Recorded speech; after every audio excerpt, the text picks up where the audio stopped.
বন্ধুরা, আজ আমি বড় চিংড়ি মাছ ভাজি করব। বড় চিংড়ি মাছ কার কার পছন্দ সবাই জানাবেন কমেন্ট করে। অনেক বড় চিংড়ি মাছ। আজ আমি বড় চিংড়ি মাছ ভাজি করব। এখন আমি মশলা দিয়ে দিব। লবণ দিয়ে দিলাম, হলুদ দিয়ে দিলাম, একটু মরিচ গুঁড়া দিয়ে দিলাম, জিরা দিয়ে দিলাম, ধনিয়া গুঁড়া দিয়ে দিলাম, একটু রসুন বাটা দিয়ে দিলাম,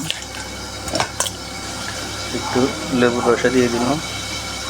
দিয়ে আমি এভাবে মাছটা ভাজি করে নেব।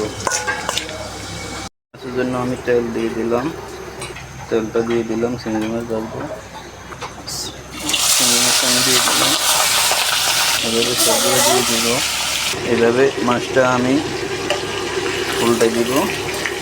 সবগুলো মাছ, চিংড়ি মাছ ভাজা হয়ে গেছে। এখন আমি নিয়ে নেব, বেশি করা করবো না।